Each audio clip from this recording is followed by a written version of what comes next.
Hey everyone, welcome back to Corporate Decoder, the place where we decode the corporate world one filing at a time. Today we're diving into USANA Health Sciences Proxy statement. It's a bit like their annual shareholder party, but instead of cake, we get to dissect their business decisions and executive pay. And trust me, there are often more surprises here than in a gluten-free birthday cake. This document tells us about their upcoming annual meeting in May, where shareholders get to vote on important stuff like who gets to be on the board of directors and how much the top executives get paid.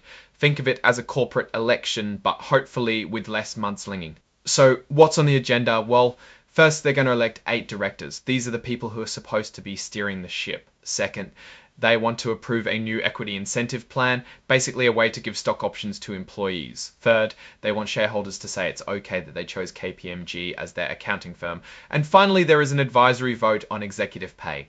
Now, who gets to vote? If you owned USANA stock on March 10, you're in the club. Each share gets 1 vote. For the meeting to actually happen, they need a majority of the shares to be represented.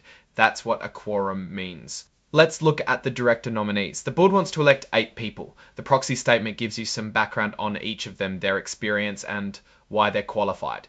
It's basically a corporate dating profile. We've got Sha Ding, who's got a ton of experience in e-commerce in China, John T. Fleming, who's an expert in direct selling, and Gilbert Fuller, who's been with USANA for a long time. Then there's Kevin Guest, the executive chairman, a motivating leader according to the report. We also have J. Scott Nixon, a retired accountant, Peggy Pelosi, a sustainability expert, Frederick Winsinger, who is an expert in financial analysis, and Timothy Wood, who used to be head of research and development at USANA. The board recommends you vote for all of them, no surprise there.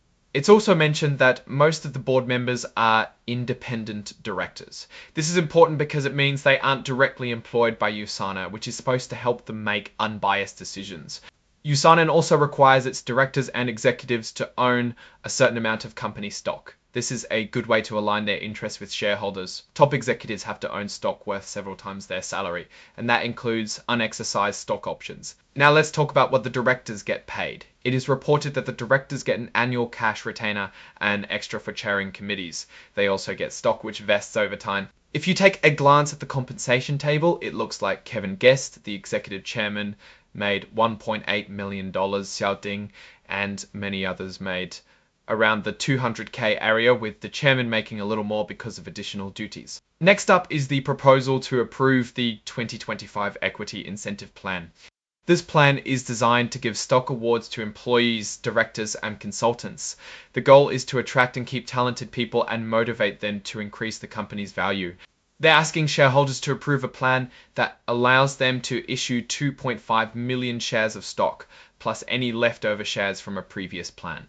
Also, no single director can get stock and cash worth more than $500,000 in a single year. USANA wants you to ratify KPMG as their independent accounting firm for next year. The board recommends a vote for. In the last year, they paid KPMG around $3.3 million, most of it for audit fees. Finally, there's the CEO pay ratio. In 2024, the CEO made 71 times what the median employee made. It's worth remembering there is some freedom in calculating these numbers, so it may not be directly comparable with another company. In all instances, the board recommends a vote for all their proposals. One last interesting thing, USANA is trying to go green and save money by encouraging shareholders to get their reports electronically. Now let's step back and take a look at the big picture.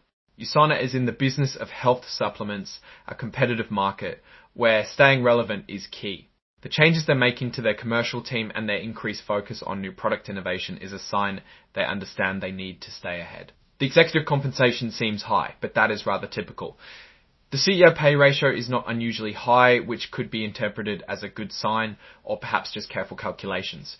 Overall, this filing paints a picture of a company trying to position itself for future growth and rewarding its leaders for steering the ship, though the shareholders get to decide if that ship is going in the right direction. So what do you think? Is USANA on the right track? Let me know in the comments.